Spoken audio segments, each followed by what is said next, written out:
Olá, pessoal da Cultura TV, aqui do nosso canal, Cultura TV Aracaju. Seja bem-vindo a mais um podcast Além da Mídia, mais um episódio aqui do podcast Além da Mídia, que você que já assina, no caso, aí já curtiu na página aqui da Cultura TV Aracaju, já está acostumado a ver os nossos episódios. Você sabe que toda semana eu trago aqui um personagem, uma pessoa importante aqui do estado de Sergipe, quem sabe até do Brasil, enfim, para nós falarmos diversos assuntos. Como o próprio nome do podcast fala, né? Além da mídia, além daquilo que a mídia passa, quem é a pessoa? Já trouxe vários comunicadores, né, que é da minha área, já trouxe também médicos, advogados, enfim, vários especialistas, várias pessoas que falam sobre diversos assuntos. E hoje eu quero trazer aqui, é uma honra trazer aqui um escritor, uma pessoa que admira muito o trabalho aqui da cultura, que eu já é a primeira vez aqui no podcast, e que recentemente entrou aí na Academia Sergipana de Letras. Vamos falar muito sobre literatura, mas, é claro, vamos falar muito sobre a vida dele. O imortal, podemos chamar assim, Antônio Camilo. Tudo bem? Tudo bem, Rosendo. Uma satisfação estar aqui no Além da Mídia, né? Você que é um jornalista, um profissional da comunicação que eu admiro muito, você sabe disso. A recíproca é verdadeira. Já estivemos juntos aqui outras vezes, aqui no microfone da Cultura. Com o Jairo, né? Com o Jairo, meu querido amigo Jairo. Sim. Mas estreando aqui no Além da Mídia para falar justamente da minha chegada na Academia Sergipana de Letras, para minha honra e satisfação. Bom, antes da gente falar exatamente da sua entrada, nosso Além da Mídia, nós temos aquela tradição de perguntarmos um pouco da vida da pessoa. E a primeira pergunta que eu faço é: quem é Antônio Camilo? Quem é a pessoa, no caso? Você, Antônio Camilo, filho de quem? Nasceu aonde? Enfim, quem é Antônio Camilo? Mas Antônio Camilo é um cidadão assim muito bem com a vida, né? Eu sou filho da professora Consuelo, era uma professora de Educação Física, muito tradicional aqui do nosso estado, e do servidor público federal, né? Juarez Camilo. Sim. Nasci ali aqui, pertinho, na Avenida Pelo Calazans, entre Laranjeiras e São Cristóvão. Fui criado aqui nessa região. Então quer dizer que você é aracajuano mesmo. Aracajuano da Gema, aqui dessa região.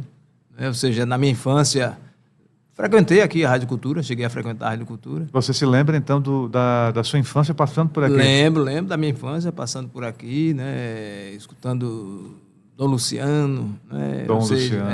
Exatamente. 100 anos esse ano, né? Exatamente. Então, minha vivência foi aqui nessa região. Estudei no Colégio Salvador a vida toda, né? Foram 13 anos no Colégio Salvador. Dirigido pela...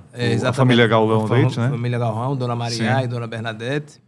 E lá tive a felicidade de ser aluno de professores maravilhosos e construir, assim, uma família de amigos, assim, muito, muito grande, uma legião muito bacana, né? De pessoas que iniciaram, claro, como colegas, mas se tornaram amigos para toda uma vida. E você, Antônio, teve irmãos? Como é que foi? Sim. Nós somos em 3 filhos. Né? 3 filhos? Um casal de gêmeos, são 5 anos mais velho do que Antônio Camilo. Minha irmã mora em Jequié hoje, meu irmão mora aqui. Ela é enfermeira e ele é professor aposentado hoje do estado e corretor de imóveis também. Mas uma família muito unida, né? Graças a Deus tivemos uma criação assim maravilhosa, nossos pais investiram muito em educação, né? Tanto é que na década de 60, mesmo minha mãe sendo uma professora da rede pública estadual e meu pai um servidor público, eles tiveram a felicidade de nos matricular nos melhores colégios daquela época, no Colégio Salvador. Então, quer dizer, Antônio Camilo, que você nasceu aqui nessa região centro, né, bairro Getúlio Vargas. Bairro Getúlio Vargas, exatamente. Sempre foi bairro Getúlio Vargas essa região? Eu sempre tive uma curiosidade de saber. Sempre foi o nome bairro Getúlio Vargas? Sempre. Ou sempre foi conhecido como cirurgia? Não. Bairro Getúlio Vargas. Sempre foi Getúlio Vargas. Sempre foi conhecido como bairro Getúlio Vargas, né? E como era viver aqui nessa região? A gente percebe que é uma área muito ondulada, né? Tem uma geografia, principalmente dessa parte do centro, né? Os mais antigos, acho que você se lembra talvez um pouquinho. Sim.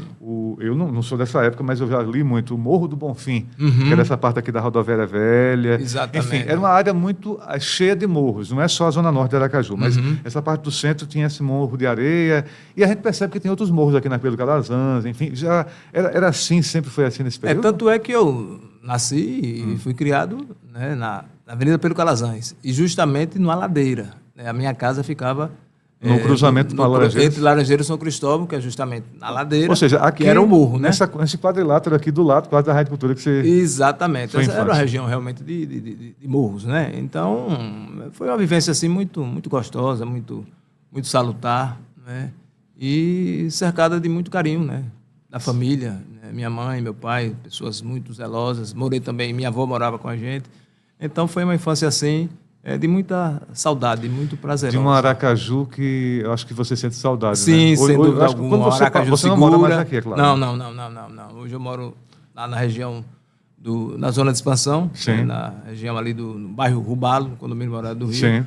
Mas aqui realmente dá saudade, porque naquela época a gente tinha segurança, né? Tinha uma tranquilidade. Não havia essa viver. violência que nós temos hoje. Não, de jeito nenhum. Distante, muito disso. Eu ia e voltava para o colégio, né? Lembro-me bem, de calças curtas, né? Tranquilo, sozinho. O pessoal fala muito, Camilo, acho que você deve concordar, que assim, até os anos 70, praticamente, enfim, Aracaju era outra, né? Você dormia de porta aberta, como você falou, né? Sim, andava sim. pelas ruas, o pessoal ia para as festas. Hoje em dia, se você vai para uma festa, se você não olhar para um lado, não tomar cuidado com os bolsos... Sem dúvida alguma, a insegurança reina, né? A preocupação é grande. Nessa época, então, assim, tinha várias festas, assim, carnavais, enfim. Sim. O tradicional... Período junino mesmo, que já está se avizinhando aí, era uma tranquilidade, sem maiores problemas. Tinha festa junina aqui nessa região? Tinha. Aqui tem um arranca-unha, né? Não sei se você se lembra. Não, do arranca-unha eu não lembro não. Agora, lembro-me bem das quadrilhas que a gente realizava aqui no Colégio Dom José Tomás, né?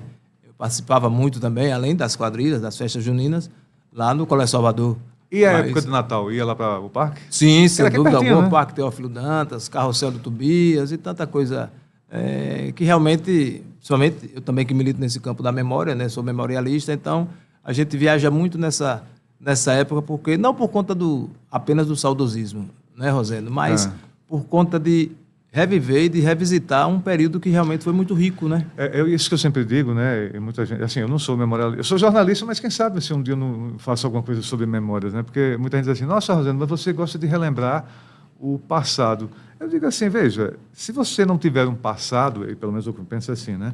Se você não tiver um passado, você não vai ter um futuro. Sim. Consequentemente, o futuro que eu falo, as novas gerações, as futuras gerações vão dizer assim, nossa, como é que era viver em Aracaju, na Vinda Pedro Calazans, nos anos 50, que você via, 60, enfim. 60, 70, como é que era viver? Quer dizer, você fazer esse comparativo, sim, né? Sim. Disso que hoje a gente vive, essa loucura toda que, nossa, é violência, e depois da pandemia para cá, parece que vive numa sociedade de corre-corre, né? Que você tem que resolver tudo. Muita preocupação, muita atenção, né? Eu acredito que, assim, você rememorar isso é fundamental, né, Camilo? Sem dúvida, porque quando você, digamos assim, revisita o passado, você tem como procurar viver melhor o seu presente. Sim. E também, claro, projetar o seu futuro.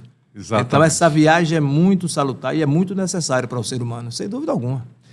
E, Camilo, a sua infância foi toda, no caso, aqui, a adolescência também? Como é que foi? Foi.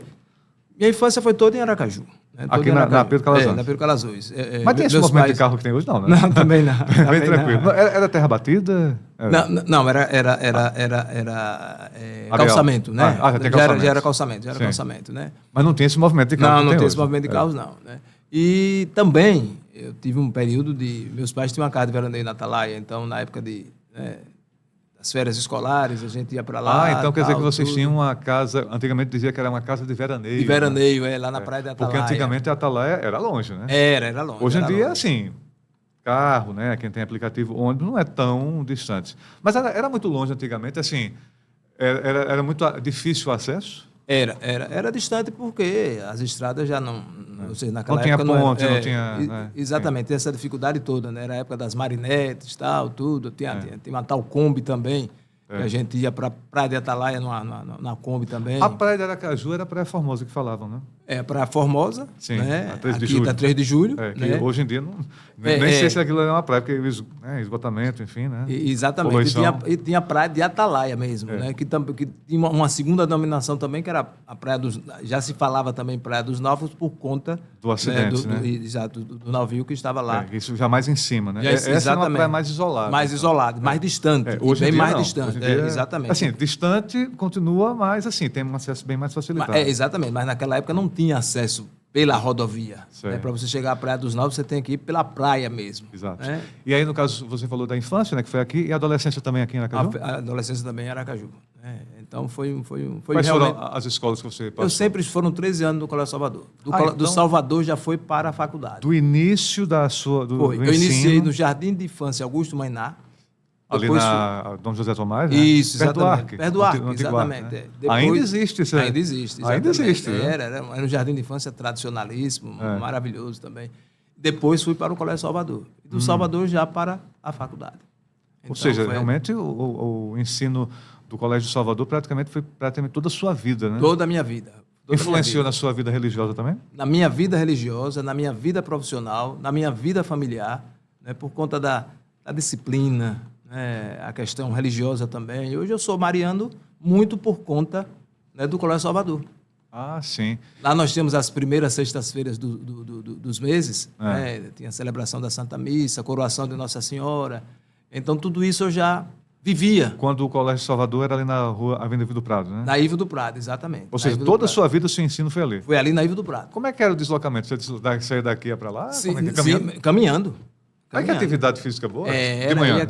Exatamente, pela manhã. Fazendo sol, fazendo chuva? Fazendo sol, fazendo chuva, com guarda-chuvazinho, claro, quando Claro, chovia. lógico, né? Seus irmãos também foram lá? Meus irmãos também estudaram lá. Ou seja, realmente foi... Agora, como no caso deles, não tinha, na época deles, não tinha um científico. Então, ao término do ginásio, eles tiveram que sair, salvo engano, para o Salesiano. Já no meu caso, já tinha um científico, então foi primário, ginásio e científico, com toda a formação no Colégio Salvador. E como a gente estava falando, né, o Colégio Salvador nessa época era a família Gaurão, né? Galrão Leite. Galrão Leite, que teve até o Dom Marco Eugênio. Dom Marco Eugênio, exatamente. É da família. Que é da família, que é filho de Dona Maria. Ele está em Salvador agora. Está em Salvador, filho de Dona Maria. Então...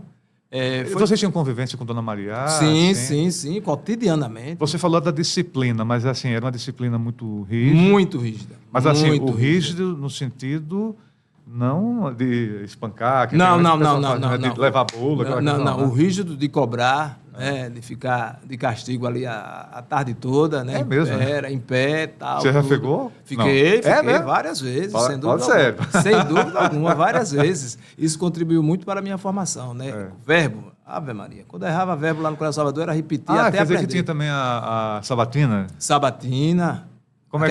Como é que era a questão?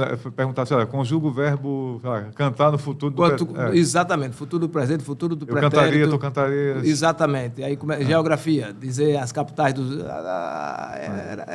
Realmente era puxado, era muito puxado. Assim, é uma questão que muita gente chamou de decoreba, mas na verdade era para atenção. Olha, você tinha que aprender. Exatamente. E a tabuada, então? Ave Maria. Hoje em dia é muito fácil os jovens... Muito fácil. Né, jovens? Você pega aqui o celular, a tal da inteligência artificial, né? Que até o nosso saudoso Papa Francisco dizia, não, eu prefiro a inteligência humana. A artificial é aquela coisa muito pronta, né? Uhum. E aí você faz os cálculos ali, já faz os esquemas. Naquela época, não, a inteligência tem que ser... Era. Ali você tinha que 3 vezes 3? 9. Exatamente. Noruega, capital, Oslo. Finlândia, capital, Reykjavik. Até hoje eu lembro. É mesmo? Exatamente, por conta disso. Aula de história também, como é que era? Tinha essas sabatinas? Eu tive professores maravilhosos, realmente, né? Então, a gente aprendia de maneira... com muito prazer, sabe? Com muita satisfação, porque os professores eram muito dedicados também por conta da cobrança da direção, né? E eu acredito, né, Camilo, que não era só você. Eu acho que a sala em si também tinha um engajamento. Sim, né? sim, Não tinha aquela questão, olha, tem um aluno ali no canto que ele é mais preguiçoso. Não, eu acho que a Dona Maria, né? A cobrança era geral, então todos realmente... De todos os alunos, não tinha só, olha, o CDF da turma, não. Não. Todos tinham realmente que se dedicar, né? A questão da disciplina, do horário. Até hoje eu sou assim, na família todo mundo já sabe. Na família Marco Antônio, né? Marco tal, marcou horário tal. Você viu que você marcou comigo aqui o horário, eu estava aqui. Já estava aqui. A mesma coisa então. Na minha comunidade, lá na obra Nossa Senhora de Fátima, a mesma coisa no trabalho, eu sou muito disciplinado. Isso veio só também da questão da educação lá do Salvador? Ou não, já começou família, em casa. Já começou em casa. Assim? Minha mãe era muito rígida, também na educação, na cobrança. Tá entendendo? O respeito que naquela época, claro, a gente tinha os pais, né? Sim. A bênção pai, a bênção mãe e tal, esse tipo de coisa. Então, já veio de casa. Essa orientação, e eu devo muito à minha mãe, tanto é que no meu discurso de posse, lá na academia, se bem que a gente vai falar isso a posteriori, mas eu fiz questão de homenageá-la, porque tudo que eu devo à minha mãe, a orientação familiar e, obviamente, também muito ao Colégio de Salvador, né? E aí, Antônio Camilo, você teve essa passagem pelo Colégio de Salvador, e aí você disse que foi direto para a universidade. Exatamente. O discernimento, no caso da sua área, você é formado em quê mesmo? Na verdade, meu primeiro curso, né, quando Eu fiz administração de empresas, porque eu trabalhava no Banco do Brasil. Em 1982, quando eu terminei. Bancário. Quando eu saí do Colégio Salvador, apareceu um concurso na época do Banco do Brasil, o famoso concurso do Banco do Brasil, que Nossa, era naquela Banco do época, Brasil, Petrobras. Concurso de Petrobras, 1970, Banco do Brasil 80, quando a pessoa diz assim, passei no Banco do Brasil. Opa, esse cara já não é qualquer um, né? Naquela época, o funcionário do Banco do Brasil ganhava mais do que um juiz de direito, do que Bem um promotor, bem diferente do que hoje. diferente. Depois da Constituição de 88 é que as carreiras jurídicas, né, passaram a ser valorizadas. Mas aí eu passei no concurso do Banco do Brasil, naquela época, não sei quantos mil candidatos, eu passei em 11º lugar. Tanto é que fui lotado aqui na capital, lá no SESEC, que hoje é onde funciona a sede administrativa da Prefeitura Municipal de Aracaju. Sim. Ali era o SESEC, a parte de informática. A parte de informatização, De informatização do Banco do né? Brasil era ali. Né? Mas onde é a sede da Prefeitura? Onde é a então? sede da Prefeitura. Veja, é história, memória. A gente já está na memória, né? Estamos na memória. Eu gosto disso. Então, iniciei. Então, por conta da questão do Banco do Brasil, né, que eu pensava em fazer carreira, aquela coisa, passou bem e tal, tudo, ficou na capital, não precisou ir para o interior, então eu digo, não, vou fazer carreira. E aí fiz vestibular para administração por conta do banco. Então, meu primeiro vestibular foi para administração. Ah, administrador. Exatamente. Pela UFS? Não. Eu passei tanto na UNIT quanto na Federal. Na época era Faculdades Integradas Tiradentes. Tiradentes. Né? Passei em primeiro lugar na Federal e em primeiro lugar aqui na UNIT. Mas isso no curso de administração. Aí eu volto a dizer, naquela questão da dona Mariana, graças que você estava ali. Exatamente, ao empenho, à dedicação e tudo mais. Só que eu resolvi cursar na UNIT. Só que meu curso de administração eu não terminei, eu parei no 6º período. Sim. Eu parei no 6º período. Justamente por conta de pensar já em enveredar para a área jurídica, né? E, na verdade, se eu disser assim, tem alguma coisa que você se arrependa hoje, talvez é não ter concluído meu curso de administração, porque eu teria hoje meu curso de administração e meu curso de direito, né? Depois é que eu fui para a seara jurídica, né? Pronto. Aí, no caso, você passou nessa administração, não concluiu? Não concluí. Na UNIT? Na UNIT. Aí, agora, você foi fazer direito na UFES? Não, fiz direito também na UNIT. Na UNIT, né? Na UNIT Faculdades também. Integradas, né? Na época. Exatamente. Aqui na Rua Lagarto, né? Eu comecei justamente na Rua Lagarto, na ASA, Associação Sergipana de Administração, né, fazendo administração. Certo. Depois fiz direito lá também, só que depois eu parei, tranquei o curso, né, por conta já do banco também. Aí depois foi que eu vim, em 2001, fazer direito mais uma vez, e aí foi quando eu concluí. Na UNIT? Na UNIT. Na UNIT também, na UNIT, né? Exatamente. Mas ainda na Rua Lagarto aqui, né? Não, já lá na Farolândia. Ah, você tinha quantos anos, então, quando você se formou lá? Quando eu me formei, foi 2000... Eu tinha 40 e poucos anos. Nossa, então quer dizer que você fez o curso, que até uma coisa aqui do nosso podcast, se a pessoa fica à vontade para falar a idade, não precisa revelar. Não, eu estou com 62 anos, hoje eu tenho 62. Tá jovem? Com 44 você concluiu o curso de Direito? 42, né? 42 anos. Olha, então quer dizer que não foi naquela... Porque hoje em dia, Camilo, com todo respeito, é claro, mas tem... Eu não sei se é por conta do Enem, enfim, não sei. É uma carreira, e eu não estou falando da carreira de trabalho, mas é uma carreira, uma pressa dos jovens quererem dizer assim, olha, eu quero me formar, eu quero entrar. Veja, você com 42 anos, e conseguiu, né? Exatamente. Galgou aos poucos, né? Agora, voltando a falar, né? Tudo por conta daquela disciplina. Exatamente. Para os olhos de muitos é muito rígido hoje, mas na verdade foi a educação por excelência. Sem dúvida alguma. Ou você aprende ou você aprende. Exatamente. Tanto é que quando eu passei no curso de Direito, né, e quando eu passei também no concurso lá do Tribunal de Justiça, eu era o aluno mais velho da turma. Né? Ou seja, do curso. Eu consideraria mais experiente. Sim, digamos assim. Mas você veja, é justamente a questão da disciplina, da determinação, do estudo, da dedicação ao estudo. Agora, assim, como é que foi esse sentimento de estar ali entre jovens, você o mais vivido? Não vou nem falar mais velho, mais idoso, mais vivido da turma. Deu um fôlego novo? Sim, é o tipo de coisa, né? É a troca de experiência. Você aprende muito com as pessoas mais jovens, mas você também passa um pouco da sua experiência. Então, isso é muito importante para a vida e a gente absorve, né, e consegue, digamos assim, adquirir conhecimento, né, justamente por conta dessa troca de experiência. Exatamente, então. Agora, você falou dessa questão de educação, de disciplina, dona Maria, da sua família. Você nunca teve assim, nunca passou na sua cabeça a ideia de passar pelo Exército, não? Porque muita gente fala assim, olha, os jovens que são muito disciplinados é porque passaram aquele tempo no Exército. Você nunca passou, não? Não, porque eu diria que meu exército foi o Colégio de Salvador, porque era uma rigidez. Mas você, assim, teve o alistamento, mas não engajou? Não, exatamente. Porque eu já estava na faculdade, né? Tive uma questão também, que eu tinha problema visual, ocular. Então, também fui dispensado por conta disso. Mas, como eu disse, a rigidez... Ou seja, o seu exército foi lá. Colégio de Salvador. Porque, realmente, Dona Maria era uma... Imagina, então. Era danada, era realmente... E aí, então, Antônio Camilo, você se formou em Direito. Era o gosto de seus pais? Naquela época já tinha essa questão de dizer assim, olha, eu queria meu filho advogado, eu queria meu filho juiz, na área de Direito. Já era assim?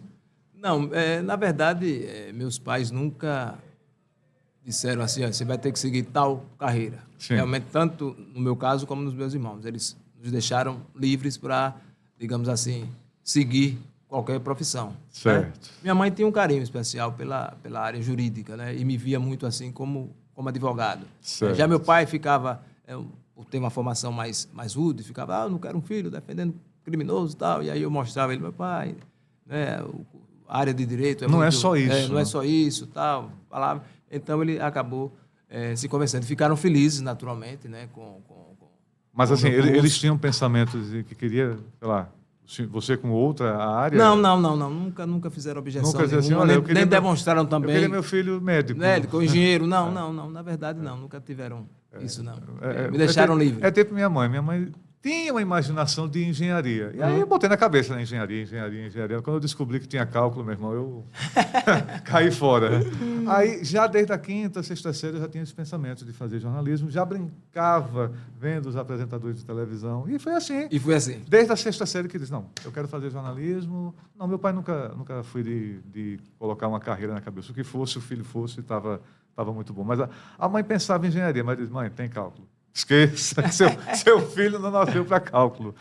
Pensei também em fazer história, mas o jornalismo sempre, né? Quem sabe um dia eu possa fazer história, letras, assim, mais para engajar no português em si, mas eu penso muito em fazer história, em cima disso que você falou, da questão da memória. Eu tive a inclinação pela engenharia, confesso que tive a inclinação pela engenharia, mas depois que eu passei no concurso do Banco do Brasil, por conta, né, de querer fazer carreira, de pretender fazer carreira, foi que eu pensei curso de administração. Mas depois eu me descobri realmente um advogado e pensei realmente e acertei. E aí, no caso, Camilo, quando você se formou na área de direito, qual foi assim, a primeira área do direito em si que você assumiu? Sei lá, a área criminal, a área trabalhista, porque tem várias áreas do direito, né? Qual foi a primeira?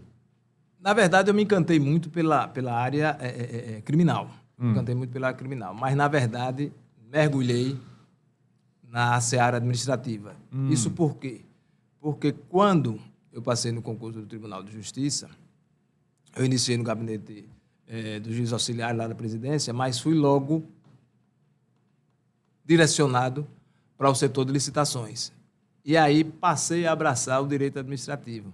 E por conta disso, fiquei 10 anos, quase 10 anos, 9 anos e 7 meses, como presidente da Comissão de Licitação do Tribunal de Justiça. Presidente mais longevo da Isso que ano foi?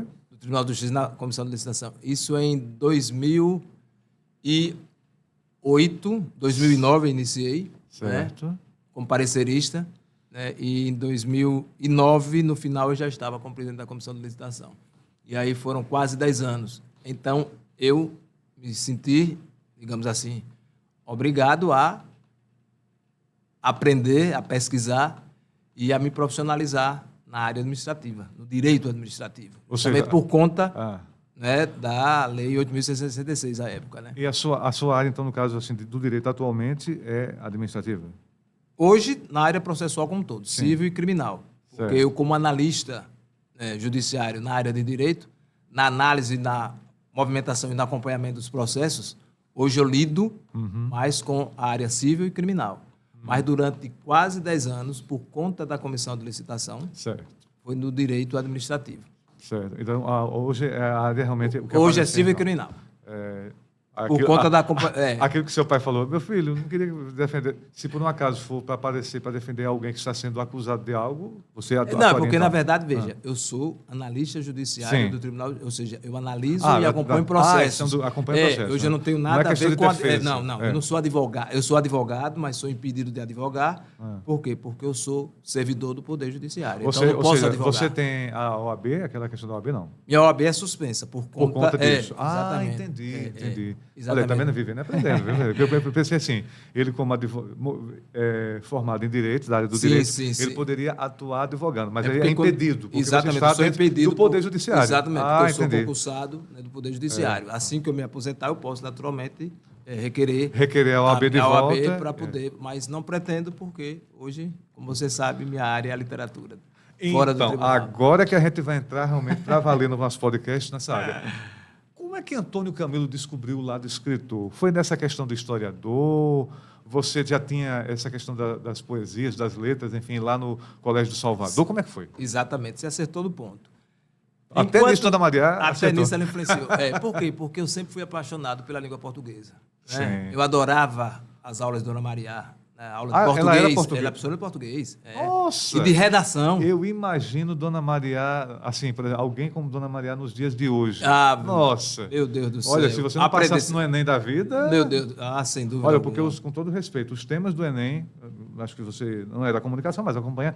Eu sou da comunicação porque acompanho realmente as notícias. Os temas do Enem estão muito elaborados, né? Fala sobre a questão da violência contra a mulher, da questão da... Teve um concurso que eu fiz agora, né, do Banese, que falou sobre a questão da inteligência artificial e o trabalho. Nossa, são assuntos tão do momento que eu disse, se tivesse uma Maria da época, hoje... As aulas de redação da Dona Maria eram primorosas, porque ela realmente preparava o aluno para o vestibular. Né? Então... Naquela época, o vestibular, né? O vestibular, não é como é hoje, né? Que é todo mundo concorrendo com todo mundo. Sim. Então, eu realmente era apaixonado pelas aulas de português, pelas aulas de redação, né? Ou seja, conjugação de verbo, tudo isso. Então, isso me preparou muito.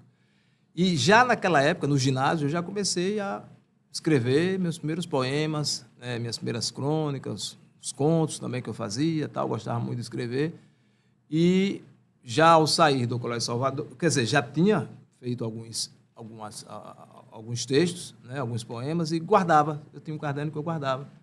Então, em 1987, eu, estimulado por Pedrinho dos Santos, que era um professor historiador aqui de Aracaju, ele disse, Camilo, você escreve muito bem e tal, tudo, por que você não publica um poema seu na Gazeta de Sergipe? Antiga Na época Gazeta foi o de Sergipe. suplemento Arte e Literatura. Então, eu publiquei meu primeiro poema, Se For Para Ser, lembro-me bem, 87. 1987. Quando ainda existia jornal, né? Exatamente. Ainda existe, mas bem reduzido, né? Muito pouco, né? E, coincidentemente, quem dirigia o suplemento Arte e Literatura era José Abud. José Abud, que você daqui a pouco vai falar que é da cadeira, né? Veja como a história é, como as memórias vêm, como vai a história vem. vai. Exatamente. E continuei a publicar.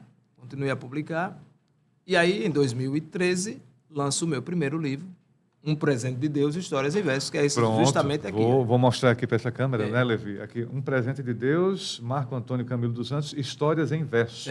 Como é que surgiu essa iniciativa? Foi justamente por conta de estar sempre guardando os meus poemas, né, os meus contos, que eu reuni muitos dos meus primeiros poemas justamente nesse livro aí. Vou ler aqui só rapidinho, música que eu abri aleatoriamente, então, deixa eu ver se é só de uma página. São algumas páginas, mas eu vou ler aqui rapidinho. Então, de agosto de 86. Olha, eu era bem pequeno ainda, viu? Quem é Deus? Quem é esse ser onipotente que tudo pode? Quem é esse ser onipresente em que tudo está? Quem é este ser onisciente que tudo sabe? Quem é este rei que nasceu numa cidadezinha da Galileia? Quem é este homem que expulsou os vendilhões do templo, que curou leprosos e ressuscitou mortos? Quem é esse homem que deu visão aos cegos e saúde aos enfermos? Quem é esse homem que multiplicou pães e peixes, alimentando tanta gente? Quem é esse homem que morreu numa cruz somente para nos salvar? Quem, pelo amor de Deus, é Deus? Deus sou eu, Deus é você. Deus é o sol, Deus é a chuva, Deus é o dia, Deus é a noite, Deus é o chegar, Deus é o partir, Deus é o início, Deus é o meio, Deus é o fim. Ele é o Pai, é o Filho, é o Espírito Santo. Ele é o som, é o acorde, ele é o canto. Deus é a emoção, é o choro, é o pranto. Deus é a carne sofrida, envolta num escalarte manto. Quem dera do teu martírio ser a dor, do teu jardim ser a flor, e da tua obra ser sinônimo de amor. Quem é Deus, então, de agosto de 86, é a autoria de Marco Antônio Camilo dos Santos, ou então Antônio Camilo. Então, quer dizer que esse aqui foi o primeiro filho, podemos dizer assim, né? Exatamente, foi o primeiro filho. Você 2013. já plantou árvores? Também. Já escreveu o livro? E As filhos? árvores também por conta do Colégio Salvador, que a gente tinha um período que a gente ia para Imbura, e lá Ibura. plantávamos árvores. Ainda existe a Ibura. Porto Florestal da Imbura. Ainda não como era antigamente, aberto ao público, mas está lá. Ibura. Está lá ainda. E Ou plantei seja, muitas árvores. E filhos, você tem? Tenho 2 filhos. Então graças já a está Deus, completo. Já, completo. Né? Livros você já tem vários. 9. Né? Enfim, e no caso, esse foi o primeiro. Esse foi o primeiro. Os demais, eu estou vendo aqui que você. Só para Isso, mostrar aqui o isso, outro livro, aí, né? Esse aqui é um dos livros que É o ele mais lançou. recente. É o último, né? É. José Trindade, um homem singular, um ser especial. Esse aqui, a gente está vendo aqui, José Trindade, e aqui na contracapa tem fotos, né? Desenho de laranjal, laranja, enfim. Por quê, né? José Trindade mostrando laranjas? Dá na cara, né? Zé Trindade, ele foi responsável por Sergipe na década de 70 e 80, chegar a ser o segundo maior produtor de laranja do Brasil. Ou seja, graças à pesquisa, ele, ao trabalho dele, da equipe capitaneada por ele. E ele que é de Buquim? Ele de Buquim, exatamente, o lançamento foi lá em Buquim, foi uma festa maravilhosa. Além disso, não só, né, como citricultor e como homem responsável pela pesquisa da laranja aqui no estado, mas também um exemplo de homem público. Você foi prefeito por 2 vezes lá na cidade de Buquim, homem assim muito honrado, uma história belíssima, era uma referência de homem público na sua época. Certo. Então quer dizer que o Zé Trindade foi um dos que te motivou também a escrever. Você gosta muito de escrever sobre biografias, Biografia, né? Exatamente. Foram 2, eu iniciei no campo do Vecejar, como você já pôde recitar aí esse poema. Depois um livro de contos, como você pode ver aí, Contos de Pérola. Contos de Pérola 2016. 2016. Certo. E aqui aí depois veio a primeira biografia. Getúlio Sávio Sobral, Fé, Trabalho e Perseverança. Quem foi Getúlio? Zé Trindade, na citricultura, na laranja. Certo. Já Getúlio Sávio Sobral foi precursor, pioneiro na coicultura. Coco. Produção de coco. Ele fez um trabalho de pesquisa. Qual é a cultura do coco? Coicultura. Quer dizer que a cultura do coco, no caso, a laranja é a citricultura. Exato. E o coco é coicultura. Um trabalho maravilhoso que ele desenvolveu, né, na década de 70 também. A Fazenda São João era uma espécie assim de laboratório para as pesquisas dele. Fazenda São João, lá na zona de expansão, né, na rodovia dos Naufrágios. Naquela região ali. Naquela região ali também ele tinha uma propriedade em Itapuranga. Certo. Então foi um trabalho assim de pesquisa fascinante. Sergipe também chegou a ser o segundo maior produtor de coco do Brasil, graças ao trabalho de Getúlio Sávio Sobral, que foi minha primeira obra biográfica a convite da viúva dele, Dona Angélica, a matriarca da família Sobral. E eu estou vendo aqui Elísio Carmelo. Depois veio Elísio Carmelo, prefeito lá de São Cristóvão, foi deputado estadual também, homem também de uma conduta ilibadíssima, uma história também muito bonita, que eu tive a honra e a satisfação de escrever a trajetória de Elísio Carmelo, um homem admirável. Getúlio Sávio Sobral foi em 2018, o Elísio Carmelo 2019... E aí, em 2022, veio Coração Imaculado de Maria no Brasil. Eu estou vendo aqui a versão em português e em italiano. Exatamente, a família do Coração Imaculado de Maria no Brasil. Você faz parte, então? Eu faço parte, sou leigo consagrado. Fui o primeiro coordenador leigo aqui no Brasil, porque a família do Coração Imaculado de Maria, esse movimento religioso surgiu na Itália, né? Tem um braço em Portugal, porque o nosso carisma é mariano, em torno das aparições de Nossa Senhora. Tanto é que ontem tivemos a abertura, né? Nossa de Fátima, né? Exatamente. Foram 6 aparições em Fátima. Certo. E de maio a outubro. E ontem foi, digamos assim, recordamos a primeira aparição de Nossa Senhora em Fátima. Então, eu escrevi A Família do Coração Imaculado de Maria no Brasil, que foi traduzida também para o italiano, e eu lancei lá em Portugal e na Itália em 2023. Mais uma influência, no caso do Imaculado Coração de Maria, também do Colégio de Salvador. Exatamente, que começou lá e depois eu venho me encontrar e me consagrar. Eu me consagrei em 2017 ao Coração Imaculado de Maria. E, ou seja, a história sempre, né? E Maria sempre presente na minha vida. Vai e vem sempre, então. E aí, depois desse 2022, né, do Coração Imaculado, esses 2 livros, no caso foi um em português e um em italiano, veio Rochinha, Decano da Humildade. Da Humildade. Exato. Também José 2022. José Francisco da Rocha. Você escreveu 2 livros em um ano. Tive a satisfação, não só em 2022, depois tem mais outros livros aí que foram lançados em um ano só. Então, e doutor Rochinha, muito prazerosa a experiência de escrever a biografia do doutor Rochinha, porque ele é decano da advocacia aqui em Sergipe. É uma história belíssima, um homem muito honrado, um exemplo de jurista, né, e de ser humano. E eu estou vendo aqui 2023, esse aqui realmente é uma das grandes referências da política do Estado de Sergipe, o ex-governador e ex-senador Antônio Carlos Valadares. Exatamente, que eu tive a felicidade de o livro ser prefaciado pelo ex-presidente José Sarney. Você foi quem fez o prefácio? Foi. Você foi lá acho que ele mora em Brasília, né? Mantive contato com ele, depois o ex-governador Valadares esteve lá para poder, naturalmente, pegar o prefácio, né? Depois ele fez alguns ajustes, mas muito solícito, né? O presidente depois entrou em contato comigo, agradeceu, ficou muito feliz com... E o livro foi apresentado pelo ex-governador e ex-senador Pedro Simon. Pedro Simon também, Pedro né? Simon. Com esse eu falei 2 vezes, ele mandou o prefácio, ficou muito feliz também, fez um prefácio, ou uma apresentação lapidar da obra. Ficou muito bonita a obra, ficou muito rica, tanto com o prefácio do ex-presidente Sarney, como a apresentação do ex-senador Pedro Simon. São muito simples, por sinal. Exatamente. E teve em 2024, esse eu participei da Noite de Autógrafos, né? Sim. Carlos Magalhães, pode me chamar de Magá que eu não me incomodo. Esse é um capítulo, olha, para quem gosta de comunicação, né, você que talvez está assistindo no nosso podcast, para quem gosta de comunicação, é um livro que você tem que ter na estante da sua casa. Quem é da área de jornalismo, que não principalmente pode deixar de da área de esporte. E a área de esporte também não pode deixar de ter. Não pode faltar de jeito nenhum. Não. Magalhães, já vai para a segunda edição. Viu? Magalhães é um ícone, né? Um ícone. Eu acho que, para mim, que sou de uma galera bem mais jovem, para você que pegou o tempo áureo dele, fantástico, né? Sem dúvida alguma. Ele fez um trabalho extraordinário na crônica esportiva, né? Ele não foi só referência em nível estadual, ele foi referência em nível de Brasil, né? Ele foi comparado aos grandes locutores da época, Fiore Giliotti, Aldir Amaral, ou seja, todos aqueles ícones.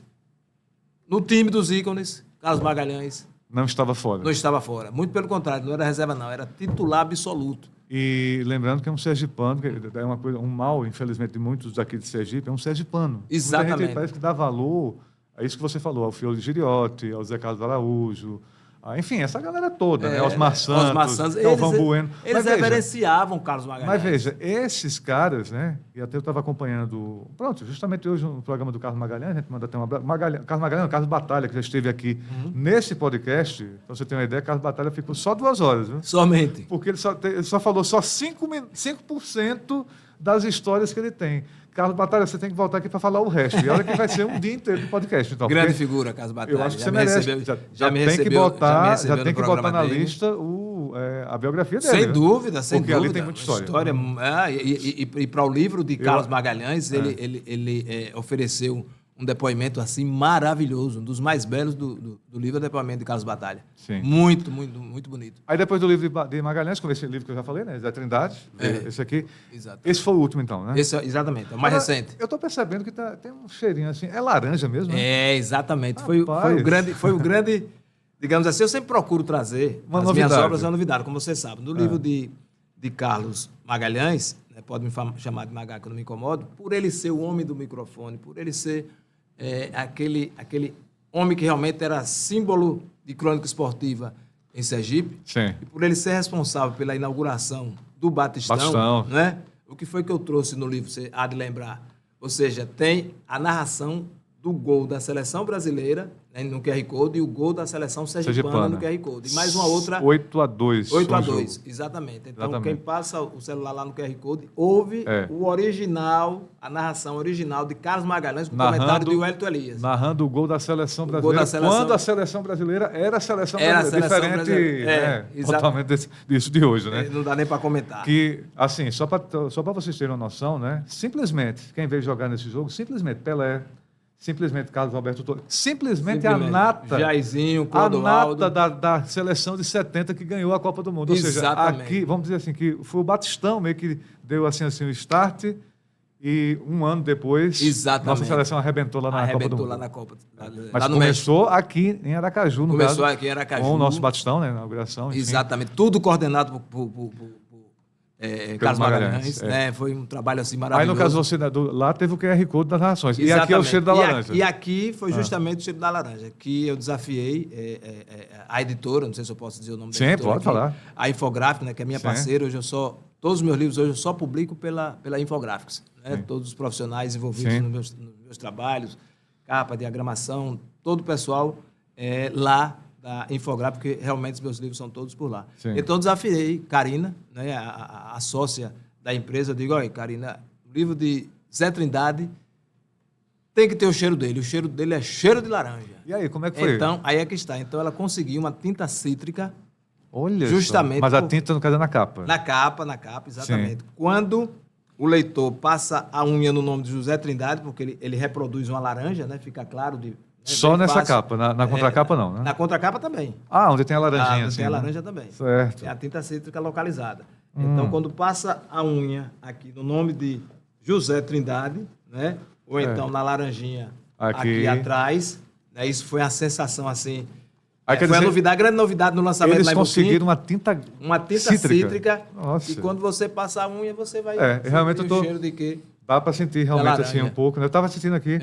Realmente dá para sentir um pouco o cheiro da laranja. Ou seja, um homem singular, um ser especial e que tinha cheiro de laranja. Tinha cheiro de laranja, exatamente. Então, realmente, vitamina C na vida dele era gigantesca. Porque na época tinha uma expressão que usavam muito, né? Lá, na época, pelo empenho, pela dedicação com a pesquisa da laranja, se dizia que Zé Trindade, claro, corria sangue nas veias dele, mas também corria suco de laranja. A expressão que usavam.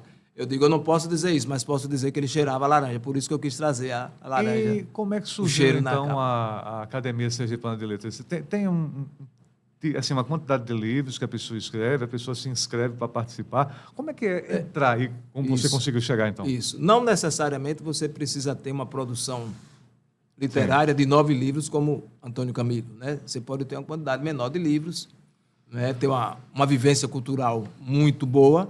Sim. E, naturalmente, chegar à Academia Sergipana de Letras. Mas, primeiro, eu quero deixar claro uma coisa que eu disse durante as entrevistas diversas que eu concedi tanto à rádio e à televisão, Sim. que, na verdade, nunca foi meu sonho, na verdade, chegar à Academia Sergipana de Letras. Meu sonho era me tornar um escritor conhecido e respeitado na minha terra. Então, foi surpresa para você essa questão da Academia Sergipana? Eu não diria surpresa, mas foi algo, assim, muito natural. Por que eu digo isso? Porque em 2018, eu lendo um livro de Jacob Petri, intitulado Singular, eu já tinha lido esse livro antes. Sim. Mas é um livro motivacional, é um livro que lhe prepara realmente para você ter determinação e foco, né, para chegar a atingir algum objetivo. E depois eu voltei a ler esse livro em 2018. E estabeleci como meta, em 5 anos, me tornar... Eu já vinha escrevendo, obviamente, eu comecei em 2013, mas eu estabeleci como meta, em 5 anos, me tornar um escritor conhecido e respeitado. E em 2023, eu alcancei esse objetivo. Então, eu já estava satisfeito com isso. Mas o meu bom Deus, e com a intercessão de Nossa Senhora, ele me deu muito mais. Ele me deu uma cadeira na Academia Sergipana de Letras. Obviamente, eu já tinha uma produção literária muito boa, muito rica, né? Mas para você chegar à Academia Sergipana de Letras, não necessariamente você já tem que... Porque você pode fazer parte do Movimento Cultural Antônio Garcia Filho, que é a antessala da Academia Sergipana de Letras, certo? Que é o movimento ligado à Academia Sergipana de Letras, mas não necessariamente você sai do MAC para a academia. Sim. Você pode ser uma pessoa ligada à cultura, ligada à literatura, não frequentar a academia, não fazer parte do movimento cultural e ser alçado à Academia Sergipana de Letras. Teve um processo democrático, eu me candidatei, obviamente com o falecimento do Dr. Abud, e graças a Deus logrei êxito e cheguei ao sodalício, contando com, dos 31 acadêmicos com direito a voto, eu tive 25 votos, ou seja, 80% da votação, a votação expressiva, e graças a Deus, no último dia 9, tomei posse ocupando a vaga do nosso saudoso José Abud. Que você teve um contato muito grande também com o José Abud, né? Na verdade, eu não tive muito contato com ele. Sim. Eu não tive muito contato com ele. Quem teve, digamos assim, mais contato com ele foi minha falecida mãe, porque ela era paciente do Dr. Abud. Veja como a a coisa... Ou seja, ele era médico e escritor. Ele era médico, humanista, um médico humanista fabuloso, um médico espetacular, e também um poeta fascinante. Carlos Magalhães falava muito isso, que o pai dele também, Carlos Fernando de Mello, ele chegava aqui na Rádio Cultura e dizia, olha, meu pai foi médico humanista. Carlos Fernandes de Mello, né? Que exatamente. Tem até um posto de saúde ali no bairro, acho que, salvo engano, é Lamarão. Sim, sim. Posto Carlos Fernandes de Mello. E tem um capítulo dedicado a ele na biografia de Carlos Magalhães, como não poderia deixar de ser. Né? Então, Antônio Camilo, pelo que eu estou vendo, realmente a sua vida é de escritor, né? É claro, não vai sobressaltar, não vai acabar com a vida de direito. Né? Sim, sim, sim. Mas, assim, pelo que eu estou vendo, você é um grande entusiasta. Fazer biografias é muito difícil? É muito difícil, requer muita dedicação. Por que essa dificuldade? Porque requer muita pesquisa, né? Requer muita dedicação. Você tem que ter assim, um olhar muito voltado para procurar retratar a vida do biografado da maneira mais fidedigna possível. Sim. Né? É algo assim de muita responsabilidade, porque numa obra biográfica, você pode colocar todo aquele legado a perder se você realmente não procurar fazer algo assim com muito critério, com muita dedicação, com muito empenho, para que realmente a história seja contada, a trajetória daquele biografado seja tratada com muito zelo. No caso, quando você foi fazer a biografia do José Trindade, ele já não estava mais vivo. Exatamente. Como é que você buscou? Foi os familiares, os amigos mais próximos? E diferente do caso de Magalhães ainda está vivo, né, para contar a história. Né? São dois tipos de construção de obra biográfica bem distintos. Porque quando você conversa, entrevista, né, o biografado vivo, você tem toda a informação, né, passada por ele. Quando o biografado é falecido, você tem que se servir realmente da família, né, dos amigos, dos arquivos. Está entendendo?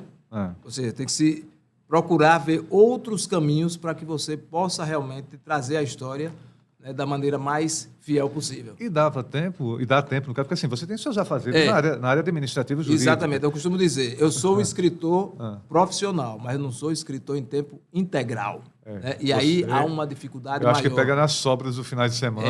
Exatamente. Aí o empenho é maior ainda, porque eu tenho que me valer das madrugadas, eu tenho que me valer dos finais de semana. Né? Minha esposa, graças a Deus, entende muito isso. Né? Meus filhos não, que estão criados, mas eu deixo de estar um pouco com meu neto também, meus netos, por conta disso.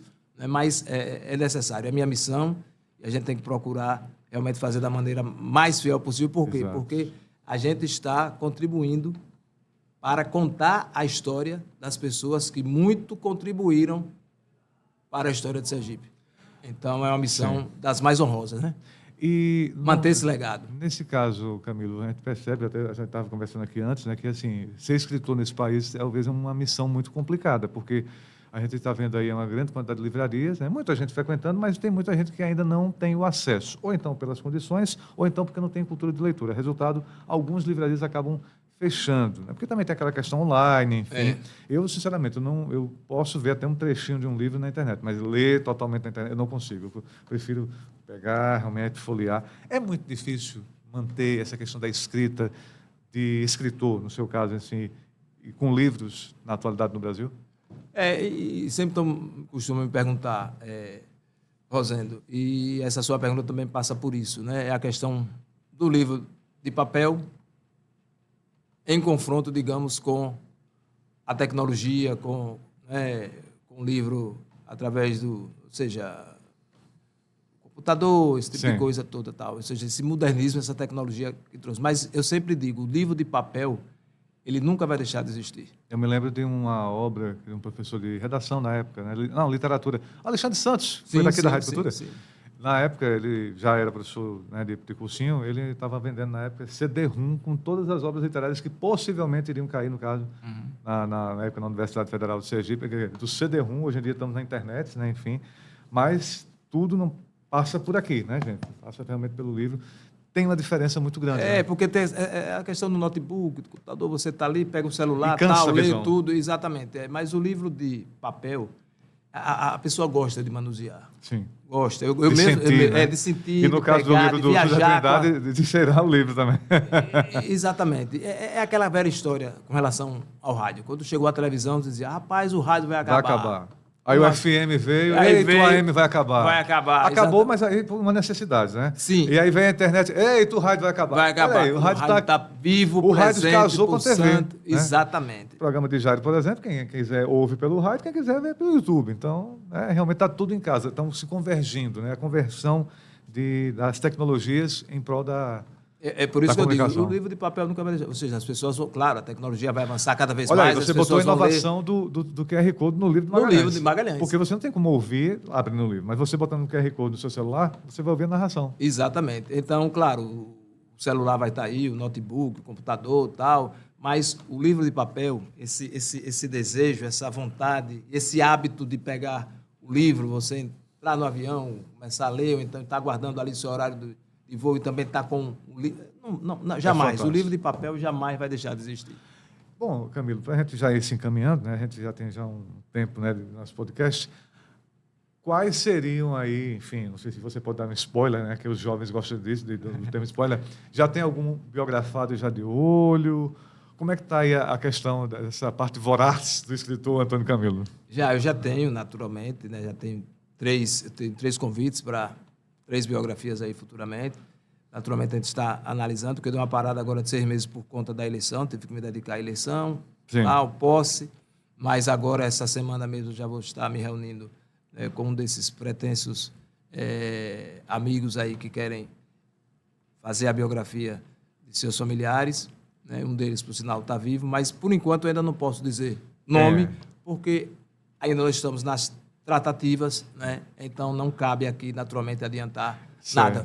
Garanto que a cultura vai ficar sabendo vai aqui. Ficar sabendo todo mundo. quase sempre em primeira mão, né? Certo. E que logo o 10º livro de Antônio Camilo já vai estar chegando. E no caso, como é que a pessoa, sei lá, você vai fazer a biografia de alguém, você comunica essa pessoa que você não vai fazer uma biografia não autorizada. Né? Exatamente. Porque no mercado aí tem gente, olha, eu fiz Roberto Carlos, por exemplo, eu fiz a biografia, eu não, né, no caso da pessoa, fizeram a biografia não autorizada de Roberto Carlos. Por quê? Porque ele não autorizou. Apesar de que tem uma história, talvez, verdadeira, mas ele não autorizou. Tem essa questão de autorização também, né? Tem. Uma conversa. Não, todas as minhas biografias, elas são... Existe um contrato direitinho, justamente por conta dessa questão, né? Sim. Autorização para não ter problemas futuros. Tudo é muito, muito bem construído nesse sentido também. Né? Justamente porque eu, como advogado, tenho que me respaldar justamente nisso também, né? Na questão do direito. Mas, hoje, Rosendo, você perguntou como é que você pensa em fazer tal. Mas hoje, infelizmente, eu não tenho como pensar em escrever a história de uma determinada personalidade, digamos assim, que contribuiu para a história de Sergipe, alguém que eu penso. Só para você ter ideia, eu estou há 2 anos tentando fazer a biografia de minha mãe e não consegui ainda. Por quê? Por conta dos convites que chegam. Então, na verdade, hoje, eu sempre estou fazendo as biografias dos convites que surgem, porque os convites aparecem e eu tenho um prazo para entregar, né? Eu tenho que me dedicar para entregar justamente aquele pedido que foi. Então, hoje, é em função... Só o meu primeiro livro, Getúlio Safra, foi iniciativa minha. Sim. Atualmente, eu não tenho mais essa iniciativa, porque as pessoas querem a biografia do pai ou da mãe, né, ou daquela pessoa que faleceu, e, infelizmente, a gente tem que realmente agendar e procurar cumprir aqueles prazos dos convites que chegaram. Para fazer um livro assim de Zé Trindade, de Magalhães, foi um ano? É em torno de 8 a 12 meses, a depender do biografado, a depender da história, a depender do legado. Você falar 1 ano de Magalhães, eu acho que ainda foi muito pouco, porque tem histórias ali tem. Muita. Mas a gente, graças a Deus, conseguiu condensar e ficou uma obra maravilhosa. Não deixe de escrever sobre sua mãe. Não, de jeito nenhum. Deixar realmente para a posteridade. Não, a história, logo vai estar saindo a obra dela. Exato. Mas é como você diz, a de Magalhães realmente foi bem cansativa por conta das várias... dos vários ambientes onde ele atuou, né? Camilo, para a gente ir encerrando, né, a gente faz esse encerramento aqui com o nosso podcast, olhando para aquela câmera ali, eu queria que você passasse uma mensagem, né, para alguém que está nos acompanhando, enfim, algum jovem, alguém que esteja nessa área das letras, enfim, uma palavra do Antônio Camilo, né? O Antônio Camilo que teve uma infância na Pedro Calazans, que estudou no Colégio do Salvador, que teve uma formação com Dona Maria, rígida, aquela formação bem dedicada, mas que chegou realmente a um administrador, que depois virou advogado, né, direito, e agora é um escritor da Academia Sergipana de Letras. A câmera é sua, qual a palavra que você passa? A mensagem que eu deixo justamente para essas pessoas que de repente escrevem e que talvez não acreditem muito que de repente pode lançar um livro, é que acredite nos seus sonhos. Porque você veja, eu na verdade meu sonho era me tornar apenas um escritor reconhecido na minha terra. E cheguei hoje a ocupar uma cadeira na Academia Sergipana de Letras, né? Então, veja, eu tive a felicidade de receber muito mais do que eu pedi. Mas eu tive que me dedicar, eu tive que estudar, eu tive que pesquisar. Então, a mensagem que eu deixo é que, primeiro, acredite nos seus sonhos, mas não fiquem sonhando apenas. Se dediquem, procurem realmente estudar, ser bom no que vocês fazem, porque, para minha felicidade, eu que sou um bisneto de escravos, hoje, graças a Deus, ocupo uma cadeira na Academia Sergipana de Letras, porque houve empenho, dedicação, determinação e fé no Todo-Poderoso, com a intercessão da minha Virgem Maria. Então, acreditem nos seus sonhos que vocês podem chegar a lugares inimagináveis.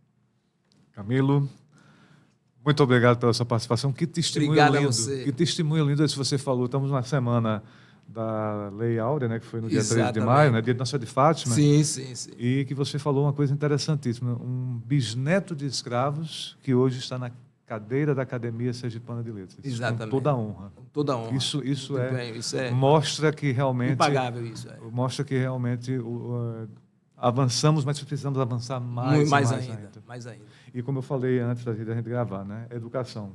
Infelizmente, nosso país ainda, infelizmente, por mais que tenha se investido, e que bom que se invista, mas ainda não investimos ainda na educação. Infelizmente. É um país que eu não estou falando de educação educação pai e mãe nesse caso, estou falando de educação, ensino, educação escola, pública, valorização, dedicação, desejo do valorização dos professores. Enquanto isso não existir, infelizmente, nosso país não vai muito para frente, não. Só vai ficar nessa questão, aquele voo de galinha, né? Exatamente. Voa, mas cai. Mas cai. Infelizmente. Mas está aqui, então, um exemplo vivo, né, de persistência do Camilo, Antônio Camilo, então. Uma alegria e uma satisfação estar aqui no Além da Mídia, com você, Rosendo, profissional, como disse no início, admiro bastante. Obrigado. A recíproca é verdadeira também. E sucesso para o Além da Mídia. E quem sabe, quando você tiver outros livros aí, vamos falar mais, então. Né? Sem dúvida alguma. Aqui, com o Jair, enfim. Valeu? Um prazer, meu amigo. Um abraço, meu caro. Obrigado, querido. Olha, minha gente, esse foi mais um episódio aqui do Além da Mídia. Você sabe, né? Toda semana a gente tem aqui uma entrevista. Você pode até sugerir também. Você clica aí no nosso sininho aí do nosso canal do YouTube, da Cultura TV Aracaju, e aí toda semana você tem o Além da Mídia. Nós temos também o Conhecendo o Clero com a Janine, nós temos várias transmissões aqui da cultura. E, é claro, você pode sugerir também alguns entrevistados aqui para o Além da Mídia. Na próxima semana a gente volta, então, com mais uma participação aqui do seu Além da Mídia. Um abraço ao nosso querido técnico, né, o Wendel Levi, e obrigado a você pela companhia. Cultura, um sinal de Deus no ar.